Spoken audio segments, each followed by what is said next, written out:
This is a teaching moment.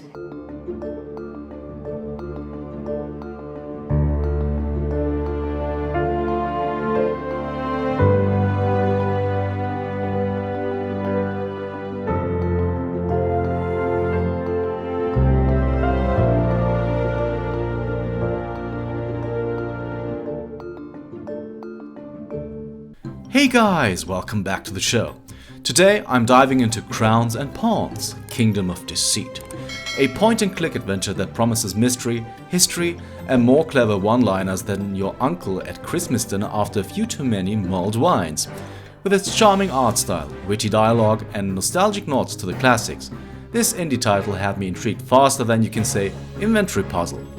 But is it a hidden treasure, or just another dusty relic from the genre's attic? Let's find out. Play as Milda, a modern-day adventurer who inherits her grandfather's house in Lithuania, along with a mystery that's older than the internet and twice as complicated. Naturally, instead of selling the house and living happily ever after, Milda does what any reasonable person would do: dive headfirst into a conspiracy involving secret societies, ancient artifacts, and enough plot twists to make a pretzel jealous. The Lithuanian setting is a refreshing change of pace. When was the last time you explored Vilnius instead of, say, a generic fantasy kingdom or yet another New York back alley? It's packed with history, culture, and enough touristy charm to make you consider booking a holiday. Minus the century-old deadly secrets, of course. The characters are a delightful mix of quirky and cliched. Joris, the language nerd, is basically a human Google Translate with a dry sense of humor, and your artist friend Dana could probably create a masterpiece out of a coffee stain, yet still finds time to help you uncover ancient mysteries. Priorities, right? Milda herself is, well, she's no Guybrush Threepwood or George Stobart, but she's trying her best. Think of her as the cool cousin of those classic adventure heroes. Maybe not the life of the party, but definitely the one who'd help you move house without complaining much. Ah, the puzzles. A glorious roller coaster of aha moments and what on earth were they thinking head scratches. The game serves up a nice variety of brain teasers, some genuinely clever, others so delightfully obtuse that I half expected the developers to pop up and say, "Gotcha!"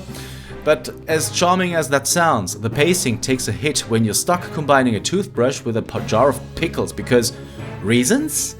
A more refined hint system would have kept the story moving rather than leaving me staring at the screen like a confused pigeon. Still, when the puzzles land, they land well, giving you that smug "I'm a genius" feeling, until the next one knocks you back down to earth. Visually, Crowns and Pawns is a treat. The hand-painted backgrounds are so lovely you'll want to frame them, and the game's smart use of camera angles makes each location feel alive and worth exploring. It's like a postcard collection, but with more puzzles and fewer relatives asking when you'll visit. The soundtrack does its job nicely. Nothing revolutionary, but pleasant enough that you won't find yourself reaching for the mute button. It's like that one song on the radio that you hum along to without realizing, until you've heard it 10 times in a row and start to question your life choices. The voice acting is solid, though let's be honest, it's not quite Monkey Island or Broken Sword levels of brilliance, more like a really enthusiastic community theater production. Engaging, fun, and just a little rough around the edges. Crowns and Pawns, Kingdom of Deceit is like a warm, nostalgic hug for point-and-click fans.